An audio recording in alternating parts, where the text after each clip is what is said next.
The train screeched to a halt at Wren Hollow Station, a speck of a stop carved between endless hills and wild pine. Eloise Gardner stepped down with nothing but a duffel bag, her boots hitting the ground like an ultimatum. She hadn't been back here since the funeral. Since her father's casket disappeared into the same earth that raised him. Now the house was hers. At least in theory. In practice, it was a mess of paperwork, memories, and one looming problem: her half-brother, Reed. The will had been clear. The estate, including the sprawling colonial house on the hill and the surrounding woodland, was to be held in joint trust until a mutual agreement could be made. Sell it, rent it, split it, whatever. But it had to be done together. Reed hadn't responded to her calls. Not when the lawyer delivered the news. Not when the appraiser scheduled the first visit. Not even when she told him she was coming in person. Which meant only one thing. He was planning something. The house stood like a monument, white paint peeling, porch sagging, chimney cracked but proud. Eloise pushed the gate open and followed the winding path past the orchard. Everything looked the same, hauntingly so. The smell of pine and wet stone hit her like a slap. The wind moaned through the old swing set. She stepped up the porch stairs. They groaned in protest. Inside, the hall smelled of lemon cleaner and dust. Someone had been here recently. The photos on the wall still hung in the exact same order. Her mother in her garden, Reed fishing with their father, a faded snapshot of Eloise in rain boots with a frog in her hand. She stepped into the kitchen. A kettle sat on the stove, used, warm. On the hall table sat a note. Eloise, meet me at the boundary line. Sunset, R. She crushed the note in her fist. Same old Reed, always making her come to him. The boundary line was a stone wall deep in the woods, a remnant from the Civil War era that split the Gardner land from the abandoned quarry beyond. The trees were taller here. Denser, like they grew thicker to guard secrets. Reed was already there, leaning against a tree. Flannel shirt, scruffy beard, cigarette dangling. He hadn't aged well. Stress and smoke and stubbornness hardened his face. You came, he said. You ignored every message for 3 weeks, she replied. He shrugged. Didn't need to talk. I've made my decision. And I haven't. We own it together, remember? He exhaled smoke. We don't need to drag this out. A buyer offered nearly 7 figures. That's more than either of us will ever get again. Eloise crossed her arms. What if I don't want to sell? Then you're being emotional. No, she said. I'm being careful. This land is worth more than money. Reed stepped closer. There's something else, he said. You didn't read the codicil, did you? She froze. What codicil? He smiled, slow and deliberate. The part Dad left only for me. The one that changes everything. She narrowed her eyes. You're bluffing. Reed took out a folded piece of paper from his jacket pocket and waved it slowly. Not bluffing. It's notarized, witnessed, and legally binding. She reached for it, but he pulled it back. Come to the lawyer's office tomorrow. You'll hear it officially. But I wanted you to know Dad trusted me with the final decision. Not you. He flicked his cigarette into the grass and walked off. Eloise stood there in the growing dark. Fists clenched. Heart hammering. If what he said was true, she could lose everything. And if it wasn't, she'd just seen the opening move in a dangerous game. Either way, it had begun. The next morning dawned gray and damp, the kind of sky that held its breath. Eloise hadn't slept much. She'd paced the creaking halls, made tea she didn't drink, reread the old will 3 times. No mention of a codicil. No hint her father had left additional instructions. But Reed had spoken with too much certainty. By 9:30 she was standing outside the law offices of Sanderson and Lee, the only legal firm in Wren Hollow. The building looked like a converted barn, cedar panels painted slate blue, with a brass sign half swallowed by ivy. Inside, the receptionist gave her a polite smile and directed her to the second-floor conference room. Eloise climbed the stairs, heart pounding louder with each step. Reed was already there, lounging like he owned the place. a steaming cup of coffee in his hand, as if this were a family brunch. "Morning," he said too cheerfully. She ignored him and turned to the attorney. Mr. Lee was a short, elderly man with sunken eyes and a tie 2 inches too short. He gestured for her to sit, then opened a thick manila folder. "I assume Reed told you about the codicil." "He told me something. I want to see it." Lee nodded and slid a typed document across the table. Eloise scanned the first lines. It was dated 6 months before their father's death. "I, Gerald Thomas Gardner, being of sound mind and health, add this codicil to my last will and testament." Her eyes darted forward. "Should my children be unable to come to a mutual agreement on the estate, I grant final authority to Reed Thomas Gardner for all decisions relating to the disposition of the property." Her stomach dropped. "That's not possible," she whispered. "Why would he do that?" Reed leaned back smugly. "Because he trusted me to carry out his legacy." "You left, Eloise." "I stayed. I worked the land. I took care of him." She met his eyes. "You manipulated him." Mr. Lee cleared his throat. "It was signed, witnessed, and notarized." "It's valid." Eloise stood. "I want a copy." "Of course," Mr. Lee said, sliding one across the table. Reed sipped his coffee. "Still think I'm bluffing?" She didn't answer. Back at the house, she walked the perimeter of the orchard like her father used to. Her hands brushed over the bark of the oldest apple tree. Reed had taken advantage of their father's failing health, played the dutiful son while quietly cornering her out of her share. But the codicil didn't guarantee him control immediately, only gave him the right to make the final call if no agreement was reached. Which meant she still had time. She dug into old files, receipts, and maintenance records. Her father was meticulous. If Reed had done what he claimed, there'd be records. She found 2 things quickly: tax returns that listed her as co-trustee every year and no record of Reed ever contributing to maintenance or mortgage payments after 2014. She smiled for the first time that day. He'd lied about taking care of the place, and that was a start. That night, she made a call to Sylvia Kramer, a childhood friend and now a real estate lawyer in Albany. "Syl," Eloise said, "I need your help. My half-brother's trying to sell our childhood home, and I just found out there's a codicil I wasn't told about." "Send me everything," Sylvia said. "I'll look into it first thing." As she clicked send on the scanned files, Eloise made herself a promise. If Reed wanted a fight, she'd give him one. Not just for herself. For their father. Eloise didn't sleep again, not really. Her body rested, but her mind turned like the windmill at the edge of the orchard, spinning endlessly through possible outcomes, each one worse than the last.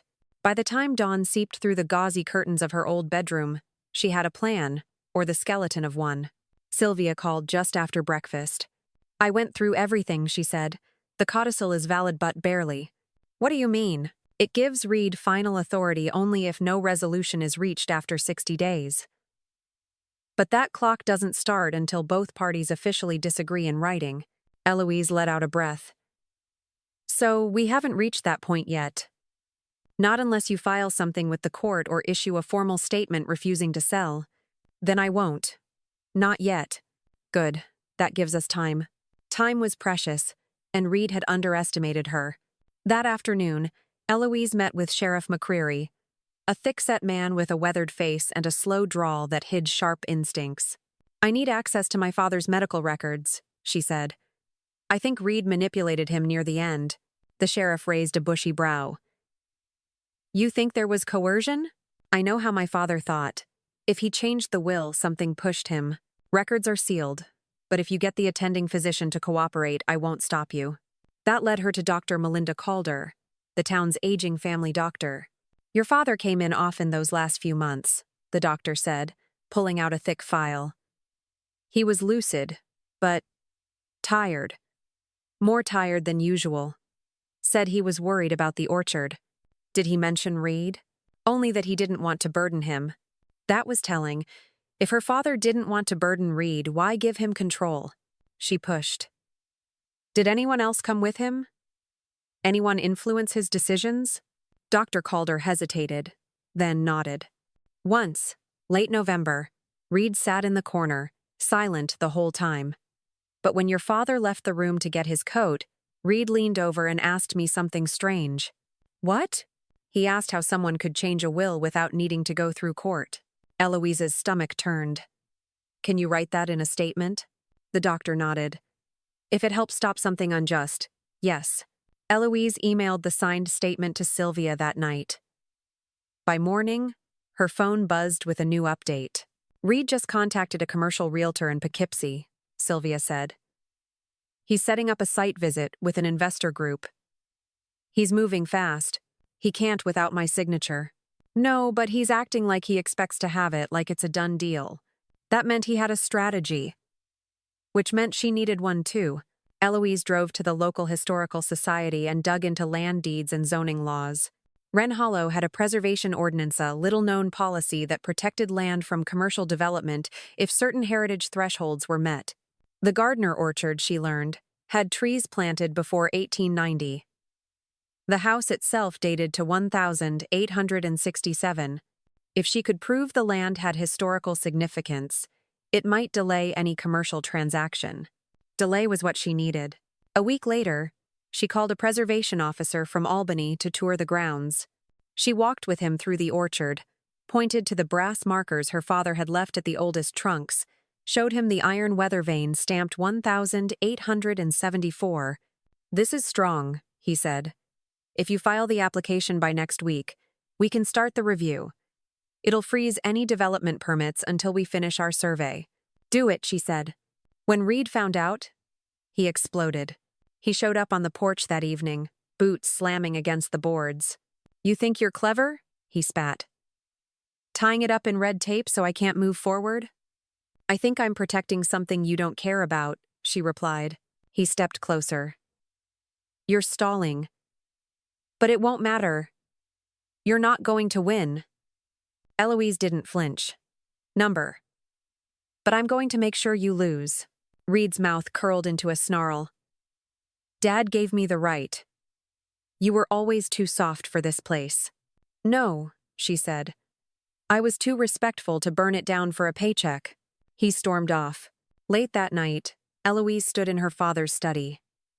She opened the bottom drawer of the desk, searching for something anything he might have left that explained the codicil. Instead, she found a letter, unsent, addressed to her. Eloise, if you're reading this, I've passed. I hope you're home, and I hope you forgive what I've done. I gave Reed authority in the will because I feared conflict. He was here. He pressured. I was tired. I didn't think he'd act so quickly. But I want you to fight if something doesn't feel right. You always saw things clearer than I did. Don't let him sell our roots to strangers. With love, Dad. Tears slid down her cheeks. This was her proof. Maybe not legal, but personal. Human. Her father hadn't wanted this. She folded the letter and placed it in her pocket. Reed had the codicil, but she had the truth. By the time dawn stretched over the orchard's frost-laced grass, Eloise was already up, pacing the same path her father used to walk before sunrise. She carried his letter in her coat pocket like armor, like a whisper telling her she wasn't crazy, that her instincts were right. Sylvia called at 8 a.m. I read the letter, she said without preamble. It's not admissible to override the codicil, but it's powerful. Emotional context like that can sway a judge if we get into mediation. Good, Eloise said. Because I think it's going to come to that. Sylvia sighed. What Reed's doing is reckless. That meeting with the developers? It's scheduled for this Friday. They're planning a luxury eco-resort. Spa. Golf course. The works. Eloise clenched her jaw. He's going to level the orchard. And the house. That landed like a stone. The house was more than lumber and nails. It was memory. It was family. She hung up and made another call, this time to Parker Fielding, the county preservation officer. I need you to come sooner, she said. The developers are moving fast. If they get a preliminary contract signed before your review, they could apply for an override. I'll rearrange my schedule, he said. Be there tomorrow. That night, she waited for Reed. She didn't have to wait long. His truck rumbled up the drive just after 9. He slammed the door harder than necessary and stomped onto the porch. You've been busy, he said without greeting. So have you. I've got investors flying in. This is real money, Eloise. We're not children playing house anymore. No, we're adults, and one of us is trying to betray a legacy. Reed's face twisted. You think clinging to an old barn and rotting trees is noble? Dad wanted this land to do something. He wanted peace, she said, stepping forward. And you pressured him. I have his letter, Reed. I know.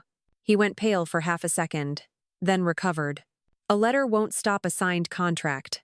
You're wrong. Because I haven't refused the sale in writing, which means the codicil isn't active. You can't sell without me, he glared. You'll regret this. She didn't answer. She just stepped back into the house and closed the door behind her. The next day, Parker arrived with 2 assistants and a drone team.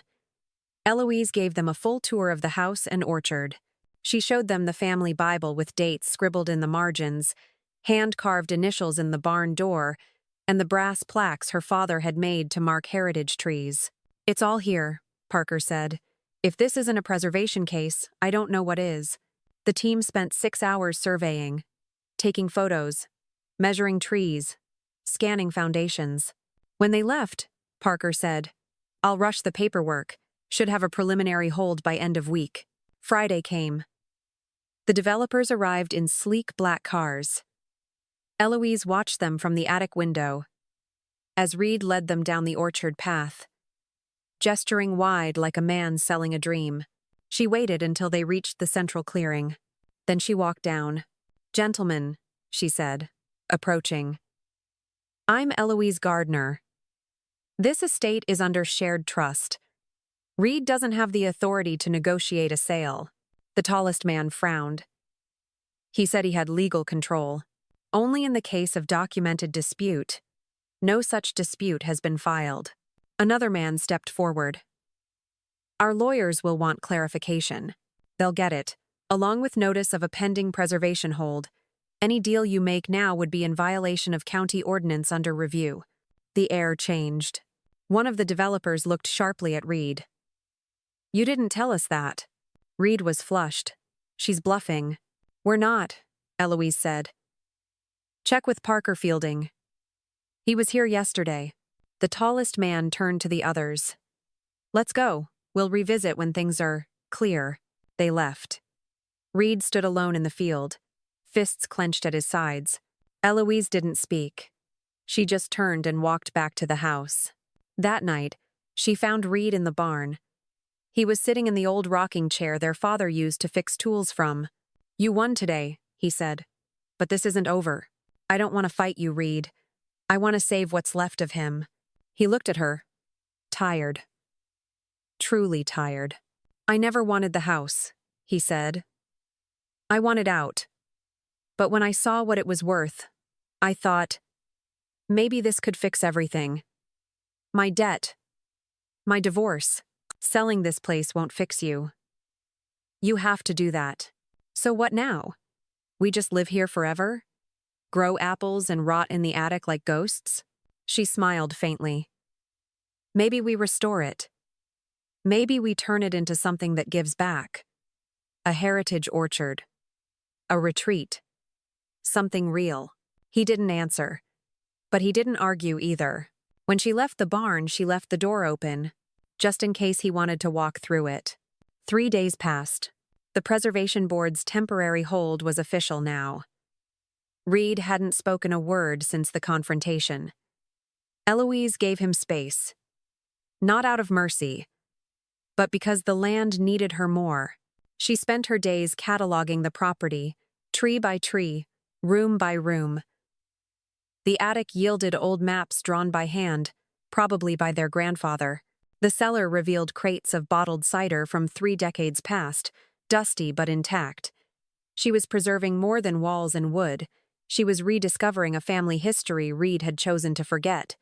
Until one morning when a knock broke her rhythm. It was Reed, hair disheveled, a worn manila envelope in hand. "These are the letters," he said. "The ones he wrote to me." She hesitated, then stepped aside. They sat in the parlor, across from each other like strangers forced to play a game neither one wanted. "Why now?" she asked. Reed looked at the fireplace, unlit but still the room's heart. "Because I read them again. And I think I finally understood what he meant." He passed the envelope. Inside were 7 letters, each dated a month apart, spanning almost a year before their father passed. The first few were what Eloise expected: updates about the land, questions about crops, thoughts on weather. But by the 4th, the tone shifted. "Every year, I hope you and your sister find your way back to each other. I see you both in this land: the grit, the grace, the contradictions. Don't just sell it, heal with it." By the 6th letter, the writing was frail. "I made mistakes, son. I favored silence over honesty. I left you both without the guidance you needed most." Eloise's throat tightened. The final letter was never sent. It simply read, "If you must let go of the orchard, make sure it's in bloom." She folded the paper carefully, her hands trembling. "He didn't want us to fight," Reed said. "But I was too far gone. I thought winning meant proving him wrong." "Proving you wrong? What changed?" "Watching you fight without hate.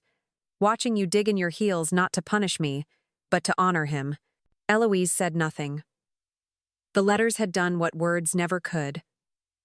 They had cracked something open. That afternoon, they walked the property together. "We could build a cider house," she said, surprising even herself. "Tour groups, tastings, school trips in the fall." Reed looked at her sideways. "You'd do that? Turn this into a business?" "A legacy," she corrected. "One we run together. Or not at all." He paused at the base of the oldest tree. "I'm in debt. Deep. But I'll sign away the development rights. Keep it in the family. Sell small parcels if we need to. But not the orchard. Never again." She nodded.